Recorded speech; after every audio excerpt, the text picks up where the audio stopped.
Hello, welcome back to the channel. Thanks for joining me in another of my monologues.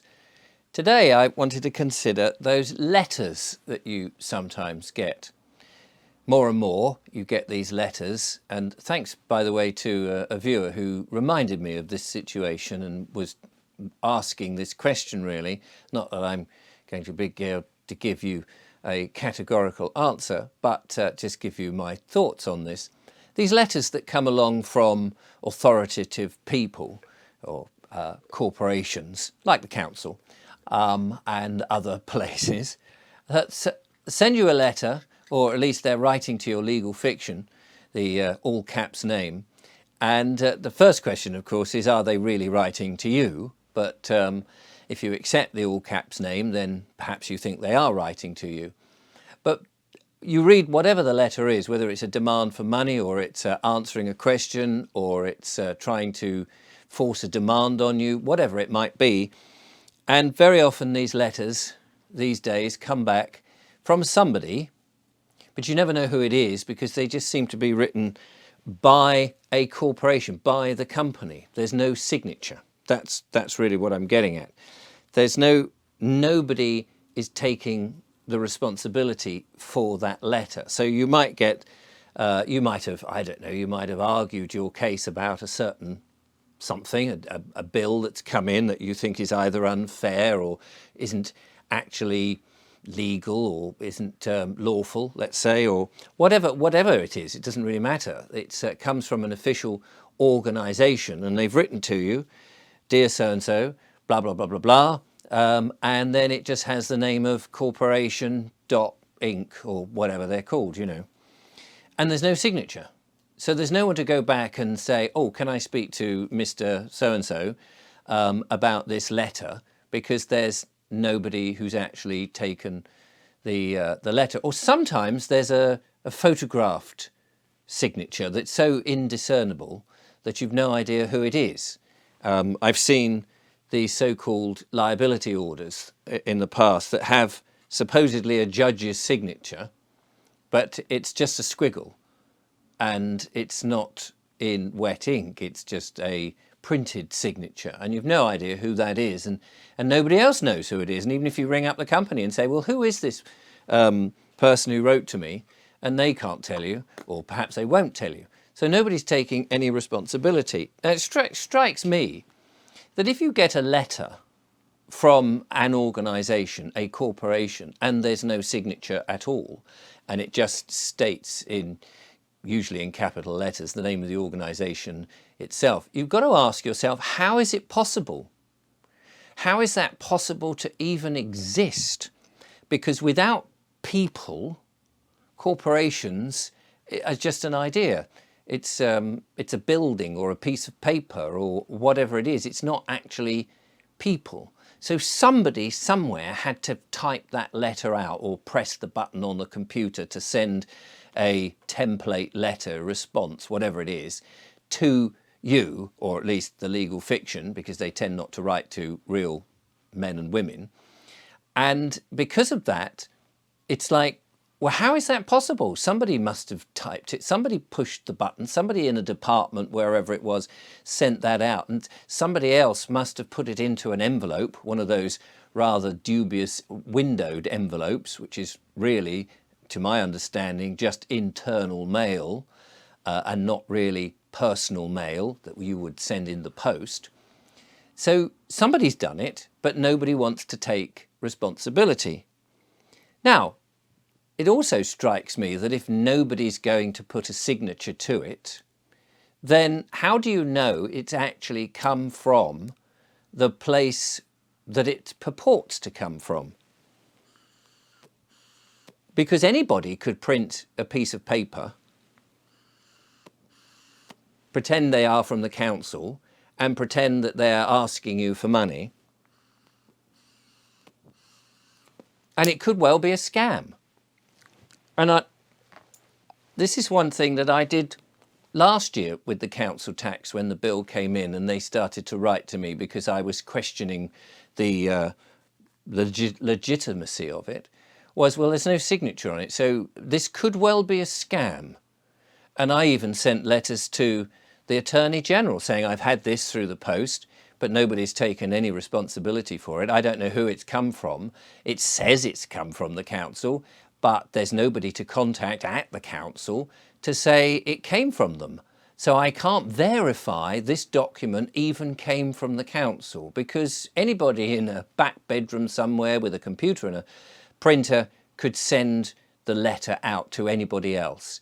And we all assume, therefore, that it's an official document because it's got some heading on it and it's relevant to us. But is it? That's the question I'm asking. And I'd be fascinated to know if you're one of those people out there who've actually got a document from one of these big corporations these days and have a genuine signature and somebody who you can talk to. Now, a friend of mine, for example, was having some issues with the council, and there was a proposed meeting that they were supposed to go to, apparently, and on this meeting there were this document to say what was going to happen at this meeting, and then there was dotted lines where certain people who were going to attend this meeting were going to be, and they had to sort of sign to say they were going to be there. Well, this document had no signatures whatsoever on it. And again, you just think, well, is this just another scam? How do I know that the meeting even exists? And who's going to turn up? Because nobody's taking responsibility of it.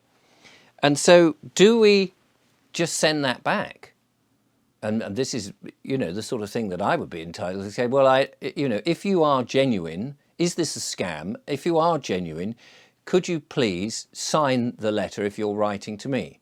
Now, of course, my stance is that I'm not a ens legis, I'm not a legal fiction, I'm not an all caps name, I'm a genuine flesh and blood man, I'm a soul in this body, and that I don't, I'm not the Crown copyrighted name that appears on their birth certificate. So I've actually nothing to do with that. So when letters coming to me from these sort of places, the way I look at it, it's as if they've written to Sherlock Holmes or Dr. Watson or anybody but me, because they don't address them to me, Richard, my Christian name.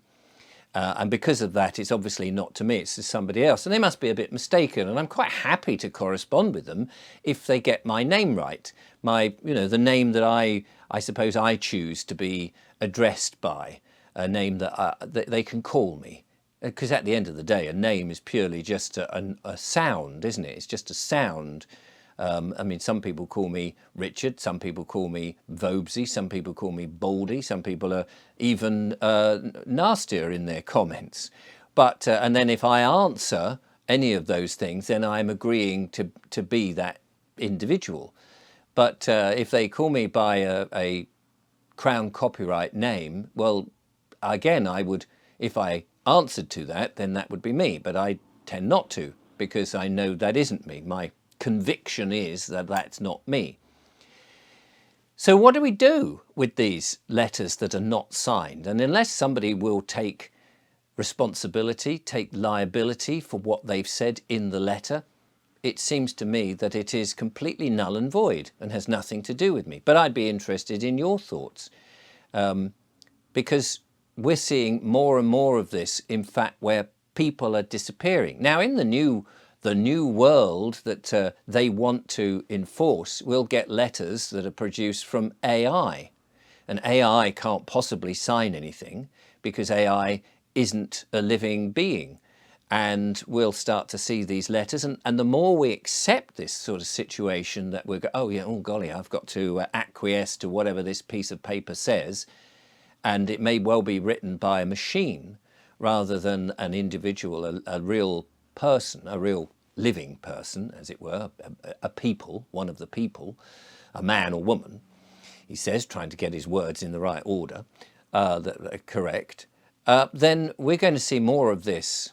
And of course, anything that comes in on an email or in a digital format is even more removed from real people.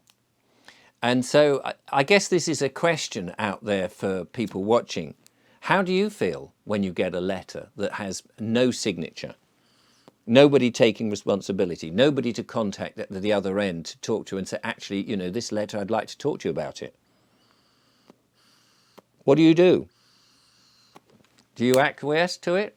Do you send it back and say, look, I'm happy to talk to you, but I'd like to know who it is I'm talking to, who's taken responsibility, who wrote this letter, what's their qualification, why are they or have the authority to talk to me in this fashion, rather than a company who, of course, can't talk to men and women because of the world of commerce. Businesses, corporations can only talk to other corporations. And that is why, really, you're getting letters without signatures, because nobody's there at the other end to take responsibility for it, to take that liability. So maybe we shouldn't be answering them. Maybe just sending them back and say, look, I'm happy to answer it, but please sign the document. I need to know who it is. So a short video, this one, but I was encouraged by one of my viewers to say, well, what do we do in this situation? And I think that's a laudable thing. If you are a flesh and blood man or woman, and you're not a corporation, if you're not a limited company, if you are a individual, you're somebody on God's earth, you're here, a creation of the Creator, whatever that is, if you are a spiritual being, and these big corporations, these dead entities are writing to you and not taking responsibility, and you have no notion whether it's really come from them or just perhaps a scam, what do we do? What's your response? Be fascinated to know in the comments. Thank you for watching. As I say, a little short and sweet one today. Till next time, take care, look after yourself, and if you've got a pipe, get a better lighter than mine. Until next time, bye-bye. I will get this going.